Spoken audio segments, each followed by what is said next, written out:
Hello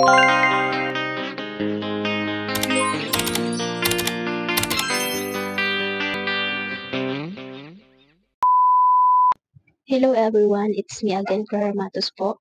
So ayan guys, bago ko po simulan yung aking voice message dito sa aking vlog, gusto ko lang po muna magpa-thank you dahil may nagbigay po ng blessings sa akin, hindi po para ibili ko na panglaman sa tindahan, kundi para po sa panggastos ko.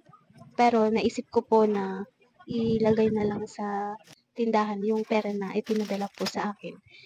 Gusto ko lang pong mag-thank you from Australia. Thank you so much po sa pagpadala mo po ng pera sa akin. And then, pasensya na po kung sa tindahan ko po na ilagay yung binigay mo pong pera. So, ito po pala guys yung total ng binili ko para sa tindahan.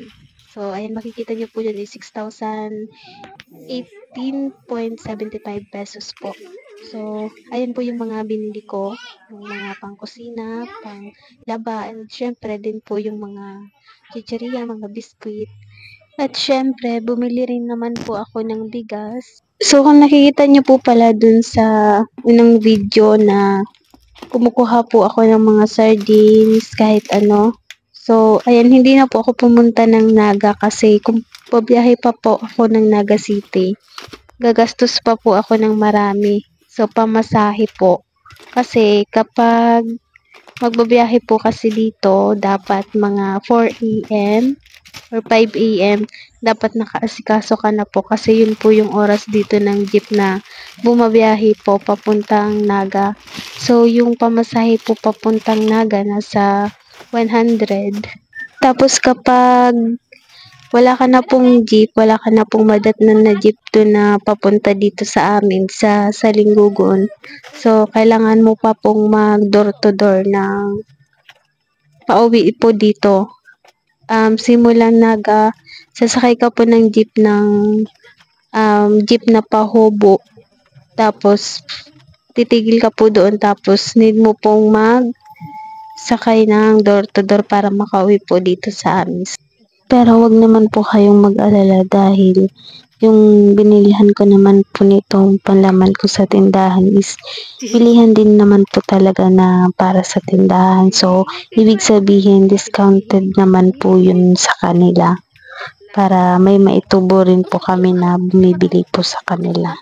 So, madami rin po yung nag-grocery dun sa kanila.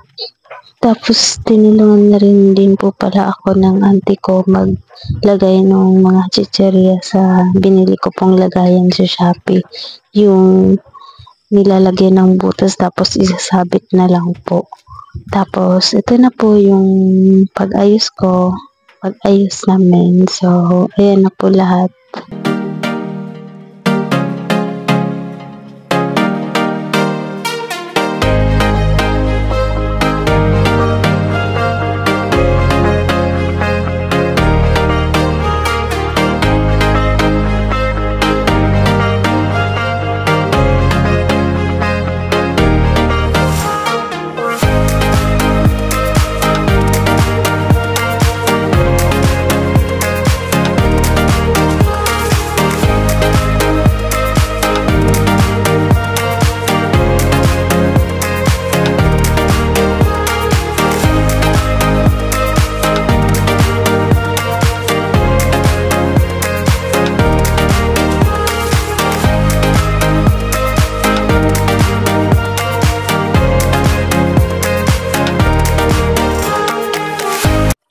Tapos kinaumagahan din po pala is gumawa rin po ako ng yelo na panglagay sa rep at pambenta rin po.